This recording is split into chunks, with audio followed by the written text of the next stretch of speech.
it's just an example. Purdue losing to Fresno State is okay. We still win the Big Ten West. Me, Billy Napier gets fired. I'm just kidding. really the best time of the year. I will be seated watching the Red Zone for 7 hours on Sunday. What's going on, everyone? Welcome back to a new episode of Backyard Banter. Johnny, James, no Tanner. He's on a very fancy beach vacation right now. But instead, we were joined by, in my opinion, the best Florida Gator Instagram fan page, FloridaGatorLogo. Logo, thank you for joining us. Yeah, no problem. Glad to be here. Ready to talk some ball. It's 44 days till the season, so Yes, sir. we're getting there, and I'm excited, man. Cannot wait. If you're new here, please leave a like, subscribe. We're trying to get to 330 subscribers before football season. Send to someone. But without further ado, it's finally time to talk some SEC, mostly ball. But before we get into that, Logo, we want to ask you, you're not from Florida. So how did you become a Gator fan, and how did you start the page to get it to the popularity where it is today?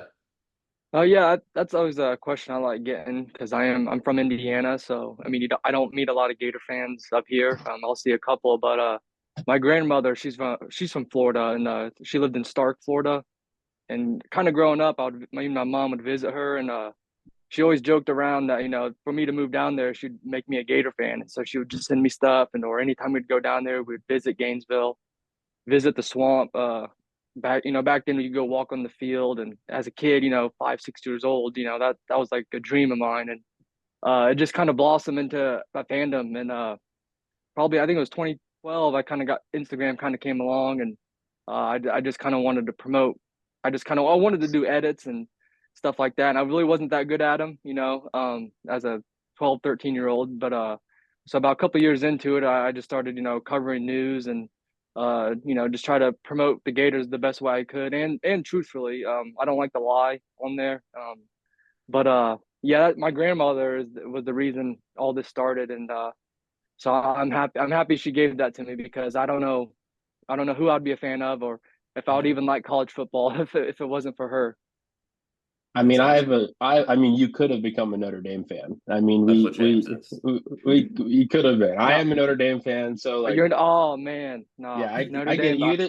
You either love them or you hate them. I get them. It's all right. Yep. I'd rather root for Purdue or Indiana over Notre Okay. Dame. That's fair. That's fair, and that hurts. That hurts because it just hearing Purdue and Notre Dame in a conversation together doesn't make sense to me. No. So.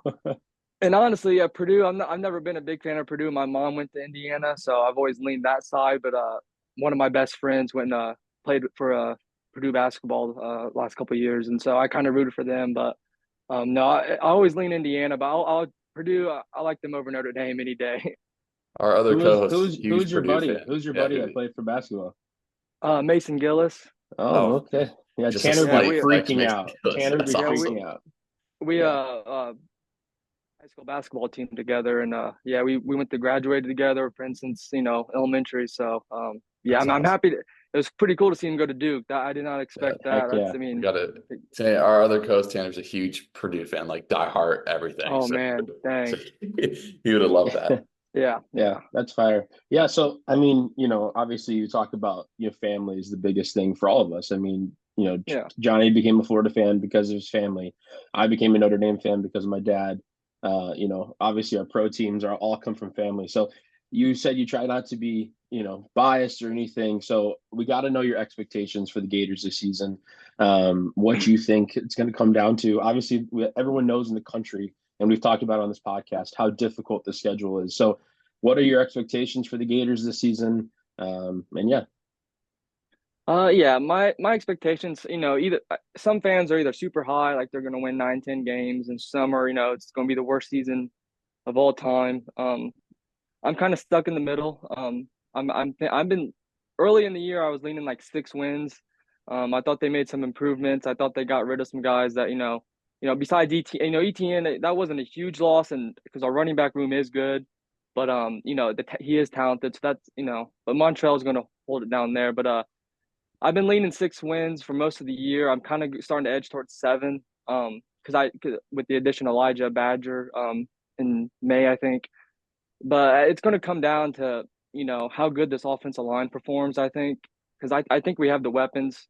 Wilson, Badger, Boardingham, Montreal, Graham Mertz is going to Graham Mertz is going to be fine, I think. But if they can protect Mertz and move the ball, not turn it over, I think they'll be fine. And then defensively, I got a lot of questions still on that side of the ball because I think they are talented. They got some good players on every level, but we just haven't seen it. It's a new secondary besides Jason Marshall, really. Devin Morris coming back from injury.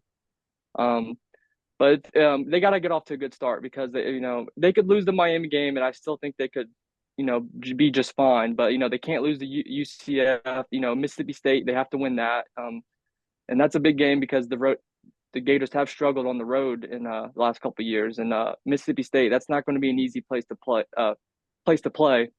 With all those cowbells. So I think if the offense can improve a little bit, especially the offensive line, the defense has to take some big steps forward. I think they can get 7 wins. And also the schedule thing. It is the toughest schedule in America, I believe. But some of those teams have new quarterbacks, have new pieces. Florida State. They got to replace a lot. Who else? UCF. New quarterback KJ Jefferson. He came and beat the Gators last year, but UCF we're still much more talented than them. So we should win that game. Mississippi State too, and so I'm leaning 7-5 right now.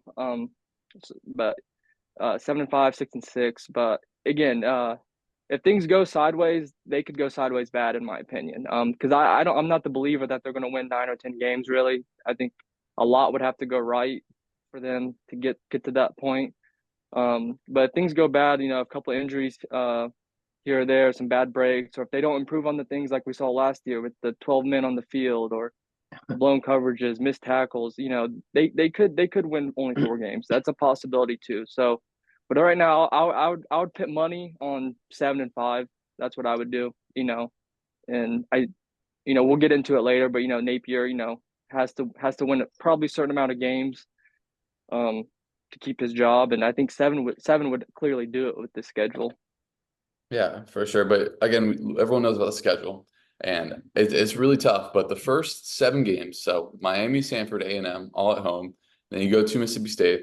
That's a noon game, so it's not like you get a night game in Starkville. It's a noon game. Then UCF at home at Tennessee. I think that's the toughest game out of this first part. But you look at those first 7 games. There's no reason why Florida shouldn't be 5-2 going into the bye before Georgia. There's no reason. Napier talked about yesterday at media days that this is the most talented team. This is the most depth that he has. If that's the case, then going to Mississippi State, you have to be at least 2-1. You need to beat at least Miami or A&M at home. If you're 1-2 going into that, then you're not making a bowl, in my opinion, because you look at the second half of that schedule: Georgia at Texas, LSU, Ole Miss, Florida State. Even though I do think LSU is wildly overrated, and even Ole Miss to an extent as well, playing Georgia and Texas back to back, who are the top 2 teams in the SEC and odds wise to win it, that's just brutal. But I do think if you get to that bye 5-2, you really put yourself in a good position to win those 7 games. But I want to get to a point that only some Gator fans would know. When the Swamp is on, and my dad got season tickets right around 2007, right when Florida started getting good. He had season tickets from 2007 to 2017. So I saw Tebow when he was there. I saw that prime, and then I saw Skylar Morningwood start a game. And I saw us lose to Georgia Southern. I was there for all of that. And I can confidently say, football, this too. You go to a lot of games down there, at least a game a year. When Florida is on, it means something more to the people down there. It means something to my family. It means something to the people in Gainesville. And that's why that environment for the Miami game is going to be on fire. So I'm going to ask you, when the Swamp is rocking, what is that environment like? Oh man, it's crazy. And like you said, I go to a game about once a year, and I usually try to pick the biggest game. I was there in 2015 for Ole Miss. Yep. The Joe Burrow interception. I was there last year for Tennessee. I've been there for a few big games and a couple sneakers. But overall, when that place is rocking, it's a top 3 place in the country to play environment wise. I mean, that place is shaking. And for the Miami game, I'm excited because I went down there for the 2019 one, and it was a good environment there. But that was a neutral site game.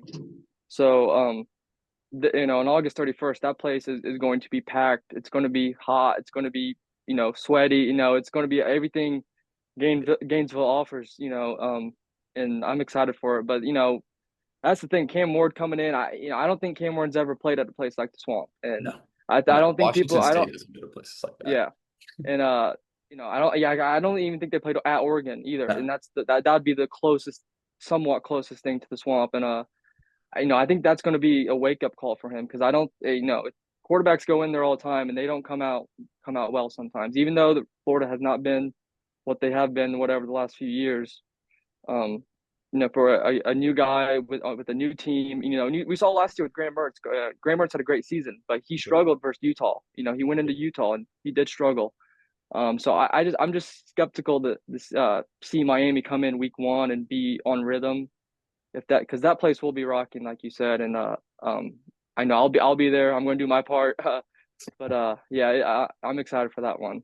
Yeah, I'll be there as well. I will be doing my part. And Josh Bate had a great way to describe it the other day on one of the shows because Florida fans are desperate to be good again. So when you feed that desperation with Miami coming in, it creates the LaMichael Pirine run against Auburn. That kind of noise.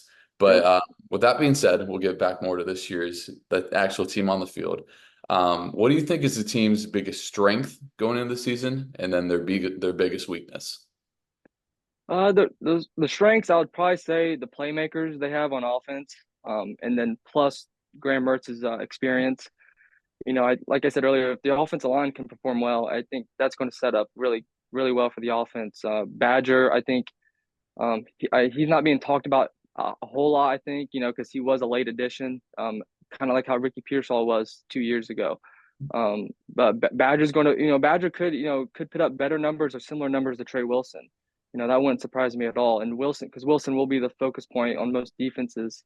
So I think, if they can spread the ball to those two guys, you got Arles Boardingham, who I think is only going to get better. His year 3, year 2 playing on the field. And then the running backs, Montrell, he's going to do his thing. I think he's probably a top 2 or 3 most underrated running backs in the country. I've said that since he stepped foot on campus. People last year complaining about he always got the first reps, and I was like, well, he blocks, he does a lot of things well, and he deserves it. And Jaden Ball is I think gonna be a surprise to the nation. Us Florida fans saw him in the spring game, so we know what he can do. So, but then weakness, I'll probably go the defense. I would say pass rush in general. Boone's coming back, but Justice Boone, he is a good player, but he hasn't proven to be that, that Dante Fowler type, Alex Brown type, just to beat your guy. If you need a sack, we can get a sack here. Tyreek Sapp, I like him a lot, but again, he needs to take some steps forward. It's like year 4 for him, I think. Yeah. So if the pass rush, because I can't remember the numbers last year, but I know they weren't great, sack wise or pressure rate, wise. So that's my biggest thing, because if we can't get pressure on the quarterback, the secondary is not going to be able to do their job fully. And so that'd be the pass rush for the defense right there. Yeah, I will say I like the interior defensive line with Collins, who I think had a really good freshman year, and then obviously you got McCray coming in 5-star, and there's some guys already established. The things with the people you named, we know who they are. We know who Sapp is. Sapp, he's not going to get drastically better. Boone's coming off a huge injury. He's probably, again, not going to take that huge leap. And, Florida, unfortunately, doesn't have that guy that you're like, oh, yeah, he could get 10 sacks. And that's a big problem. Yeah, we're missing Jonathan Grenard right now. There you go. That's the guy we need. When Florida was good, recently, they had Zuniga off one edge, they had Grenard off the other, they had Ja'Kai Polite coming off the edge too, just those athletic edge rushers, and they don't have those this year. Who knows? Could be a freshman that could step up and. Yeah. I think LJ McCray. I think they'll move him around a little bit. That playing on the trenches in the SEC as a freshman is tough. I think he'll get snaps, but I don't think we should expect him to come in and be an All-American type. I could see him being an All SEC freshman, but I don't think he's going to make that immediate impact until maybe like year 2. Yeah.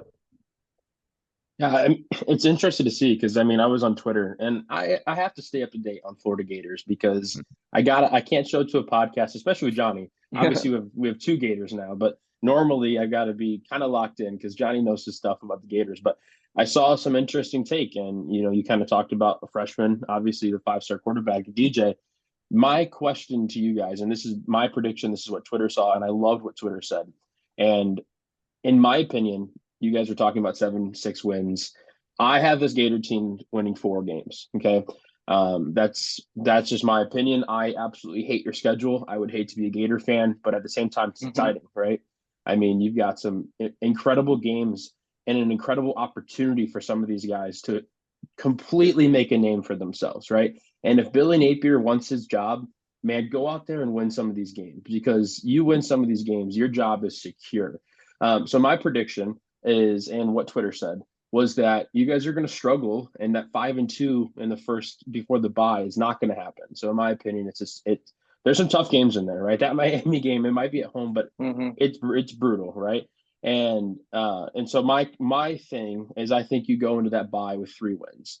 And then I think Billy Napier's like, man, I got to do something. So I think he throws DJ out there and he becomes the quarterback for the second half. And he might steal 1 or 2 of those incredibly tough games. And even though you guys have 5 wins at the end of the season, does the success of DJ propel Billy Napier to keep his job in the next year? Because that is his recruit. That is his 5-star quarterback. So do you guys agree with that? Do you hate that? That's what Twitter said. I kind of agreed with DJ playing in that second half, just because of the start that you guys have might not be as impressive as expected. Yeah, I would say I agree with that. If it works out that way, I mean, if we are struggling a bit, before the bye, like you said, 3 wins, 2 or 3 wins, and if DJ can come in and can propel, can upset a LSU, can upset a Florida State or something like that, Ole Miss, and get some momentum. I would be okay with keeping Napier with that because Lagway is the most important recruit we've had since Tim Tebow. In my opinion, at least. His talent's that good. He's a high profile name. And they've had some good recruiting classes. Not they could have been better in the trenches. But we got Tank Hawkins, some guys around, and if you can keep that core group of guys from the last 2 cycles, and DJ is there, that's a building block for next year. And the schedule is very similar to next year. It's the same SEC teams. It's Miami too, but that's a long ways away. With the transfer portal, see how those teams are. But I do agree with that.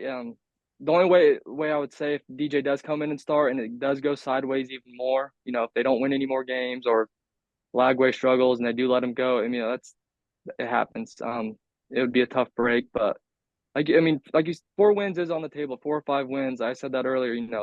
Things could go sideways, and that's it has to happen in the first half of the season. If not, because that second stretch is brutal.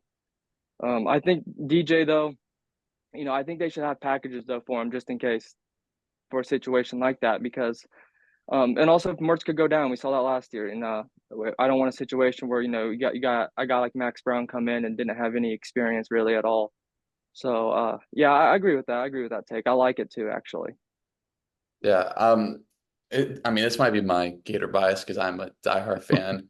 I mean, their over under win total is at 4.5. And I don't know. I believe in Napier, and I think Graham Mertz is still the most I won't say underrated, I'd say like discredited quarterback in America. I mean, you look what he did last year.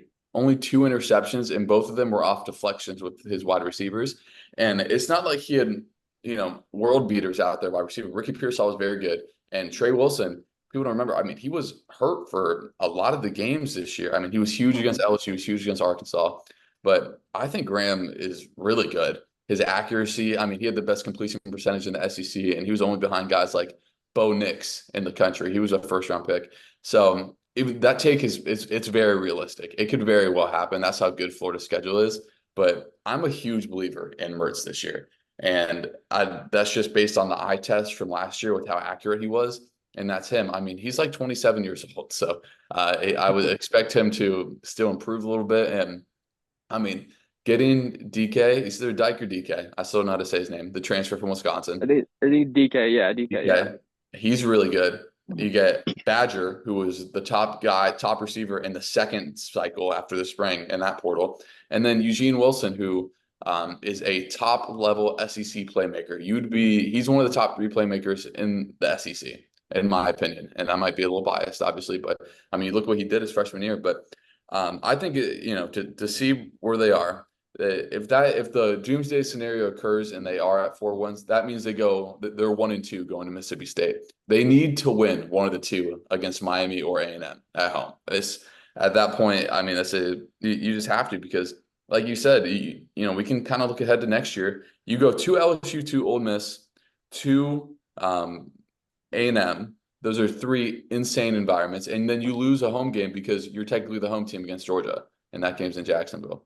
So yeah, we'll see. Definitely a realistic scenario, though. But let's get into a little bit broader. Let's take a break from the Gator talk. And we want to ask you, do you have a sleeper team? Because there seems to be one every year that, kind of last year it was Missouri in the SEC, and then kind of Missouri in the country as well. But do you have a sleeper team in the SEC or in the nation that you're like pointing at them now? Like, yeah, they could be dark horse playoff contender. I haven't, to be honest, I haven't dove too much into other teams this offseason. But I like Arizona a lot. I know they got a new coach, but they kept a core of their guys. I forget the quarterback and receiver's name, but high school teammates. But I like Arizona a lot. I think they're going into the Big 12, and the Big 12 is going to be fun to watch. Be fun to watch this year. So that's probably my team. SEC wise, I wouldn't say a sleeper as in they're going to win the SEC or maybe probably not even make the playoffs. But I think Texas A&M will be a tough out. I think they still have a talented roster. I think Mike Elko knows that team. So I think A&M could sneak. At the end of the year, I think they could beat Texas. I'm a believer in that. I think Texas. Texas could go into that game 9-1, 10-1, maybe undefeated. But I think A&M could spoil their season at the end, kind of. And then yeah, Arizona and Texas A&M are my teams. I'm kind of watching this year to make some jumps and be in that talk. They're good ones. Yeah, I like that. I think for me, Johnny, you kind of mentioned the team that I think. Obviously, we're going to do an SEC preview and break down pretty much every team. But I look at Mizzou again, and I think this Mizzou team, their schedule is not crazy, right? Yes, sure. They go to Bama. They go to Bama, right? Like they go to A&M, right? So like there's no such thing as 12 weeks of easy schedules in the SEC. That's never going to happen, right? But you look at this Mizzou team, and they return enough to be capable, and they could go 11-1. Okay, they very well could go 11-1, and so sure, they're not a sleeper because I think the whole country knows how good Mizzou can be. But when you think of the SEC, and I do it myself, right? You think of Georgia, you think of Florida, you think of Bama, right? Mizzou is like that team, and it's in Missouri, right? Why are they in SEC country, right? But they have repeatedly for the last few years produced a great talent and a great roster that they put out there, and they win good games. And now you look at this team, and they got it rocking in Mizzou, right? They are turning into a football school that is just becoming, a tough out, right? It's a tough team. It's a tough team to beat. And you look at this schedule, and I don't hold me to 11-1, but I see 11-1 being very reasonable for this Tigers team. And so they're my sleeper. You can say they're not like everyone knows about them, but like I said, when you think of the SEC, you're thinking Georgia, Bama, Florida, all these big world beater teams. But Mizzou is going to be another great team this year. Really excited to watch them. So yeah. Yeah, I agree. But don't worry, that game at UMass might really trip them up. Right. Murray State, Buffalo, and at UMass. Yeah. And then Florida plays. UMass is just in the middle of the season. Yeah. And then Florida plays the AFC South, and Mizzou gets at UMass. Right. But well, we'll pivot it a little bit. We talked about underrated. Now let's go to overhype. If you had to pick one overhyped team, whether the SEC or the country, who would you say? You mentioned earlier LSU for me. That's a team I haven't been super high on this all off season.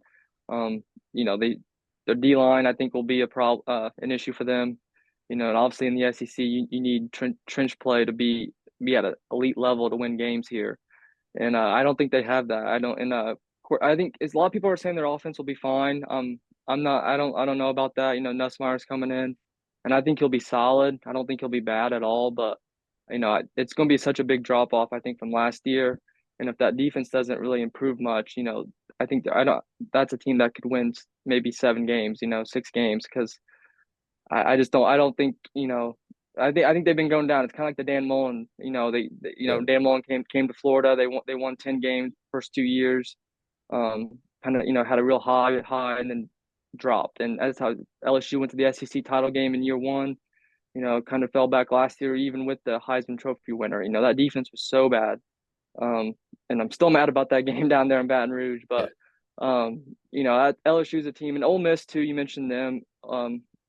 Oh no, they're getting a lot of hype, and I get it. They brought in some big level guys, Walter Nolan, Princely. I don't think he's elite. He's a good player, but I don't think people are hyping him up a little too much, in my opinion. So I think Ole Miss, they have a lot of expectations on them, probably the most they've ever had in school history. So I'll be interested to see how they handle that, and then I'm also just interested to see how LSU, tries to climb up a little bit after they've had a little rough off season. Who would have thought, if you were thinking back to the glory days at LSU, like especially when they played Florida in the late 2000s, and that they would have a Heisman Trophy winning quarterback and not, make a big bowl. It just blows my mind. That should never happen at LSU. Yeah, but I was listening to. Yeah, and they're like their secondary. Corey Raymond's back there, but when I was growing up, they had these elite DBs everywhere. They Patrick had 5 or 6. Peterson, Tyrann Mathieu. Yeah. Just go down the list. The list goes on, even Florida. Florida's taking a little drop off too. But I just remember those matchups. Joe Hayden, Janoris Jenkins, Morris Claiborne, all these guys, and now both of those defenses have just fallen off in the last. LSU's more recent, but Florida, it's just crazy to see because I'm so used to seeing. Also with the defensive line, I mentioned that their defensive line isn't. I don't think going to be that great. They got Harold Perkins, who I'll be interested to see how they use him. I think they just need to use him as a pass rusher. Yeah. He's okay in coverage, and I get, he needs to learn coverage for the NFL. But, if they want that defense to be good, I would send Harold Perkins to the quarterback every single time because he can make a difference. But yeah, it's just odd to see LSU without those dogs, you could say, on defense, Legitimately, and we talked about it the entire season. How disappointing, because I loved watching LSU because first of all, Brian Kelly, a Notre Dame guy, whatever. First of all, when he was at Notre Dame, I wasn't a huge fan of him. I think he's a theatrical head coach, but whatever. That's just my opinion for another day. But you talked about just LSU's ability on offense last season it was amazing. It was unreal. It was probably the best that I can remember in the last 3 years of watching quarterback play. And then you look at their defense, and again, when you think LSU, you're going to think that this defense is going to shut some people down, and it was inept. It was terrible, terrible to watch. So we're talking about coaching there. We talked about Brian Kelly or whatever. There's a rumor going around. Again, I'm following Twitter, and Twitter is just amazing about this, especially this time with media days coming out and whatever. And a lot of Twitter is saying that this is going to be Lane Kiffin's last season at Ole Miss for 2 reasons. One, he could suck and get fired, right? Or 2, a lot of people are saying that he's looking for that next step, that next jumping point from Ole Miss. So I won't ask you about Ole Miss and Lane Kiffin, but I'm going to ask you about Billy Napier because we've talked about it before. What does Billy Napier have to do to get back to coach the Gators next season? Is it a record thing? Is it just progress? Does he have to make a bowl? What do you, in your opinion, as a diehard Gator fan, what does he have to do to retain a job for the 2025 season? Yeah, I think the first thing would be make a bowl. So I think 6 wins would be the. And I think like we said earlier about that Lagway thing, if they got 4 or 5 wins, that's a little bit different. But I think for sure to keep his job 100%, 6 wins. I get a bowl game, hopefully win that bowl game. But and they got to make progress in a lot of areas, especially special teams. We can't. We saw it in the orange and blue game. I think they had 13 guys again on the field. It's just little things like that. Guys with the same number of jerseys on the field. It's just, they gotta make sure. Because those are the things. Little things, they end up being big things at the end of the season. Or if things go sideways, you got backup players in. It's only going to get worse from there. So I think 6 wins, you get a bowl game. I think you for sure keep Napier in for next season. Recruiting. Recruiting hasn't been as well as it has been, and I get that, this year because they haven't won as many games. So it's hard to sell when 2 years you've had a losing record. So, if they can pull off a couple upsets at the end of the year, flip a couple guys, high level guys, I think Napier would keep his job, for that reason. Yeah, and Yeah. the reason I ask you just 1 second, Johnny, here is because of the fact is in my predictions of Florida winning 4 or 5 games, he gets fired, right? And then Lane Kiffin Hmm. takes that job, right? And so That that's would be why great. the Yeah. 2 and 2 go together, in my opinion, because Lane Yeah. Kiffin's going to have a good season at Ole Miss, but I think it's totally more than possible. Yeah. And when he's looking for that next job, Florida's clearly a better place than Ole Miss to coach, right? Hmm. I mean, and if that job becomes open, I'm not going to say a prediction that Lane Kiffin's going to coach the Gators in 2025, but I could see it very well happening. So, Johnny, I got to hear what you got to think about Uh, Billy Napier because that'd be you talk crazy. about him a lot. Yeah. I mean, that'd be crazy. I'm a Napier fan. I really like Napier. I love his message that he preaches. And people think this was Urban Meyer when he took over. Urban Meyer won the national championship in year 2. This isn't that era. Dan Mullen left that roster in shambles. I mean, they didn't. There are so many holes and so many weaknesses, and it was a full rebuild. And you have to give him the time to rebuild it. And we gave him the time. He needs to produce this year. He needs to make a bowl this year. And it kills me as a Florida fan saying our expectations is 6 freaking wins. I mean, it's terrible, but that's just where we're at right now. And then, I don't know where Florida's reputation is going to be if they have another losing year because that'll be 4 losing seasons in a row. People don't want to, talk about that, but at that point, if Ole Miss wins 10 games, they're a better job right now than Florida is, and it's kind of sad, but Florida's talent should win them at least 3 or 4 games just based off talent. And then by God, if they have any more special teams incidents, it should never happen. You're in the University of Florida. You can go hire 6 special teams coaches if you want to make, and you can hire one just to make sure people wear the same number jersey. I like some of the staff changes he made. He brought in, you can call it an offense coordinator. He's still calling plays. He hired a new special teams coach, got the guy from Auburn to come over on the defensive side. So yeah, I mean, we'll see. Definitely a bowl at the very least. Keep his job on Lane Kiffin. I mean, it's not the single craziest thing that I've ever heard, but if Florida is bad again and Ole Miss wins 10 games, like you could argue that Ole Miss is a better job than Florida after that.